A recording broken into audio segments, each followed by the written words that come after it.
That's exactly what Seneca and Marcus Aurelius talk about, is living in the present, right?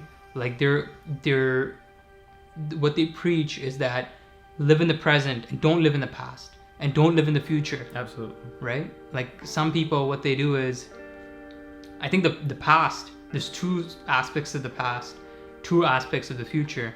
If you look at the past, the negative aspect is depression, right? You get depressed. But the positive aspect is nostalgia, right? And both are kind of dangerous, because when you have so much nostalgia, you're just living in your past. You're not living in the present moment.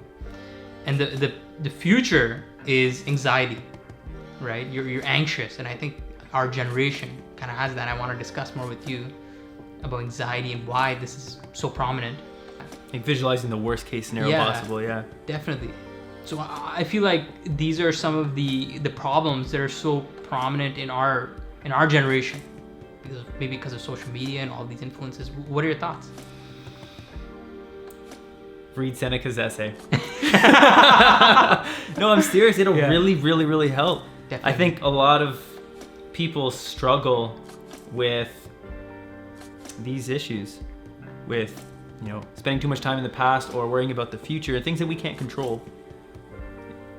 You hear so many people say, just worry about what you can control. Just worry about what you can control. And it's so, so true. Maybe it's because I listen to a bunch of YouTube videos that are super motivational and super like self-discipline and everything, and I hear it all the time. So maybe for me it seems normal, but maybe for other people they don't hear it as often. But you have to worry about what you can control. Because if you start worrying about things that you cannot control, that's when a whole world of disaster will strike. And when you focus on things that you can control, you can make the best out of every situation. One of the quotes that I really love from The Shortness of Life that Seneca says is, so you must not think a man has lived long because he has white hair and wrinkles. He has not lived long, just existed long. Deep. Very, very, very deep quote. Does it look like I existed long? 23, no hair. No, but seriously, he's got a really, really, really good point there. Just because you're old doesn't mean you lived a fulfilling life. Doesn't mean you did everything that you wanted to do when you were younger. It's funny, when you talk to old people, they always tell you like, oh, I wish I did this. I wish I did that. You should really focus on this. Like, make sure you do this when you're younger.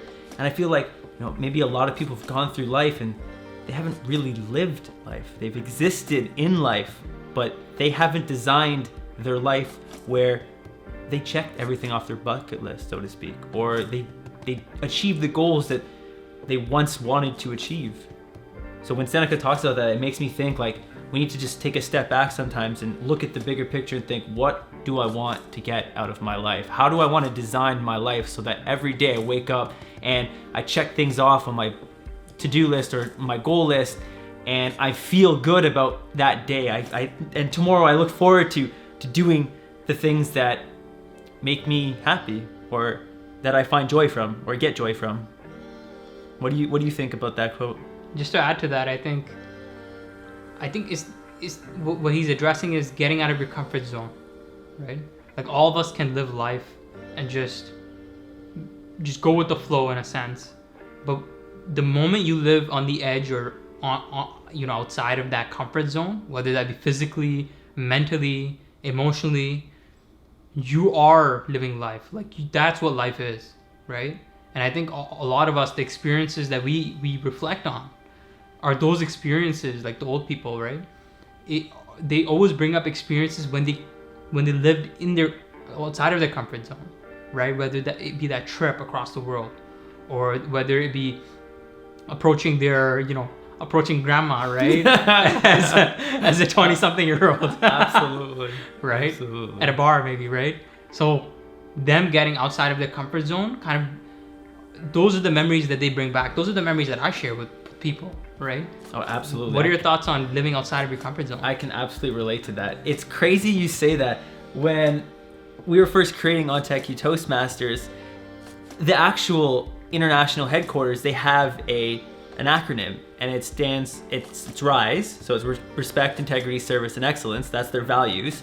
And when we created Ontario Tech Toastmasters, Kate and I decided to throw an S in there, so rises, and S was for step outside of your comfort zone, because we realized very quickly that when somebody steps outside their comfort zone, that's when the magic happens. That's when they feel, whoa, like what did I just do? What did I just experience? And they remember it. So we came in with this idea that if we can get people to step outside their comfort zone in our club, they're gonna feel that connection with our club. They're gonna have that pivotal moment where they're like, whoa, like I just did something I've never done before. And that felt really good. It felt empowering. And I think you hit the nail right on the hammer, or whatever. You hit the nail on whatever. You Yeah, hit the hammer on the nail. Exactly, you hit the hammer on the nail. Tongue twister there. It's okay. But yeah, spot on. Absolutely spot on. Because you have to step outside of your comfort zone to truly experience life, I think. Like my girlfriend was super fearful of roller coasters, and one summer we went to Darien Lake in the States, and I made sure that she went on those roller coasters. You know, we graduated slowly to the bigger and bigger coasters, but we started off small, and she had a blast.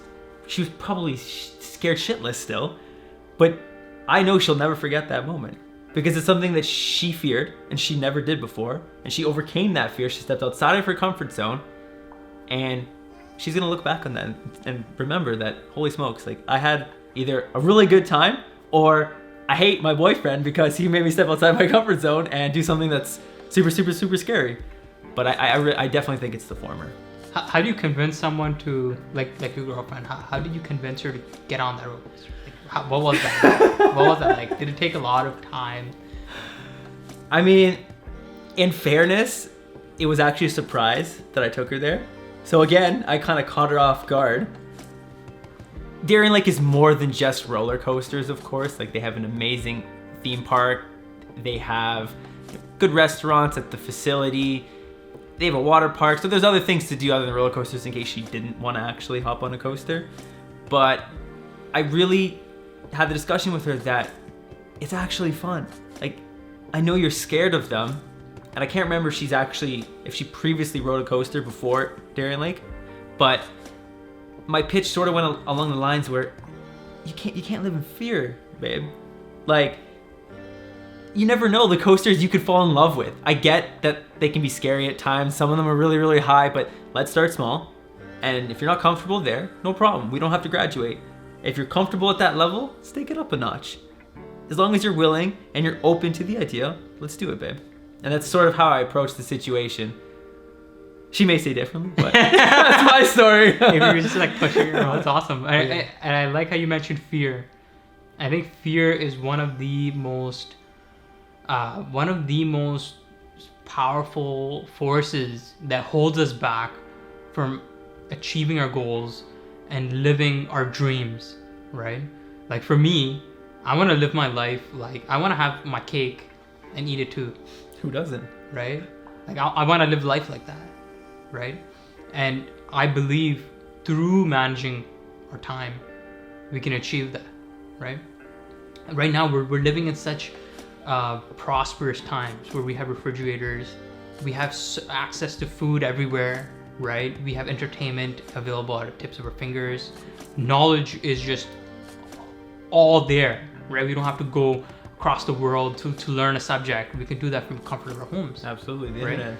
But I think the flip side of this comfort is that we have a lot of distractions. We have a lot more distractions and a lot more vices that we have to confront. Absolutely. Right? That we may not even know are vices. Yeah. Because it's almost like it's integrated into our daily routine. It's